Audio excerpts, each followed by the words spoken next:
This one, it's unthinkable that parents could do this to a child. Police in Sacramento say they found a 13-year-old boy wrapped in chains, wandering the neighborhood, pleading for help. It's a 13-year-old with padlocks around his neck and ankles. One neighbor says she thought he was an escaped prisoner, and she was a little too scared to help him. The little boy was walking, and he asked us for a chain cutter. I just ignored him.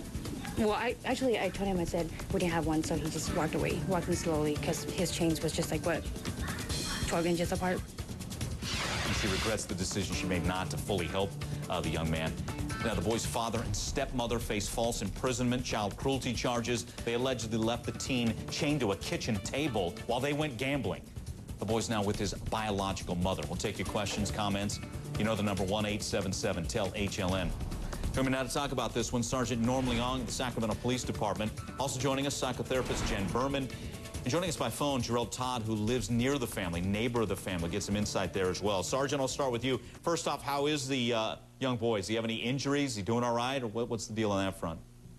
We haven't had contact with him since the incident, but at the night of the incident, he had bruising both his legs, his arms, and his neck area from the chains. Okay, from the chains. Was he hit, abused at all? We're still looking at the history and whether there's prior incidents. We do believe there were at least a couple occasions where he was both chained and assaulted by his father. Just horrible. Who came along to help him? Well, he approached one person in the neighborhood who then called 911, and fortunately he did, and we were able to locate him nearby. Okay. And how was he able to get out of the house and unchain himself? We had the forethought to know that the dad would probably lock him back to the kitchen table if they left the house. And sure enough, he did when they decided to go to a casino. And he was able to get a key that he had to one of the padlocks, and he was able to release himself once his parents left. Okay, had some wherewithal there. And why was he chained? What did he do to deserve that? Well, he did commit a burglary to a relative's residence, and so his father was upset about that and had locked him up as punishment for that. Wow. Okay, let me bring in Gerald Todd, a neighbor, lives near the family. Gerald, you with us?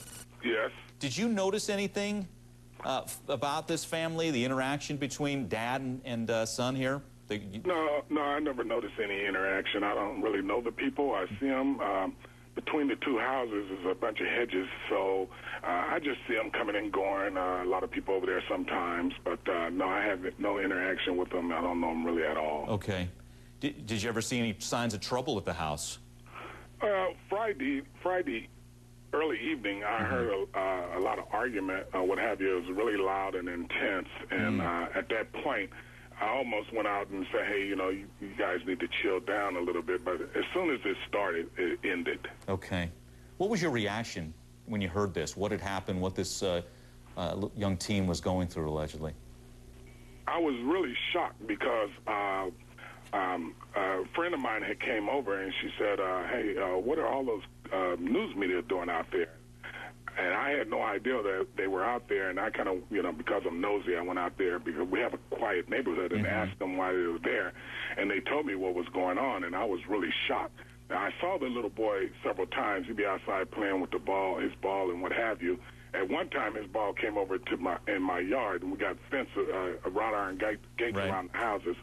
And he was standing there as if he was afraid to come up to get the ball. But I told him, hey, you know, come on and get your ball. Anytime he comes over here, you're welcome to come and get the ball. Okay.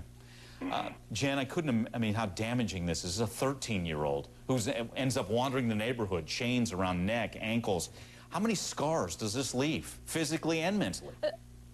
Well, this is horrific, and what I can tell you is that you don't abuse your child for the first time by chaining him like that. So I think that we're going to see that there was escalating abuse at this house. It's very, very likely. And because parents are the foundation for our relationships with other people, we're going to see a lot of scars for this poor child as he grows up and tries to form relationships with other people. Yeah. Carolyn's with us, Florida. Carolyn, your thoughts here? My thoughts, whenever I saw it, I know that this woman's going to go through the court system, and I don't think she should be given any little 6-month sentence. I think that she should herself be chained up in the same manner and forced to live in that way for a very long time, because this child's going to need psychological treatment and everything else. Carolyn, thanks for the call. Jen, how does a 13-year-old begin to recover from this? Well, it's going to take a lot of therapy, and it's also going to take a relationship with someone who we can trust, who is not abusive, and who is actually able to be containing and consistent and help him. Okay. Sergeant, who will take care of the 13-year-old?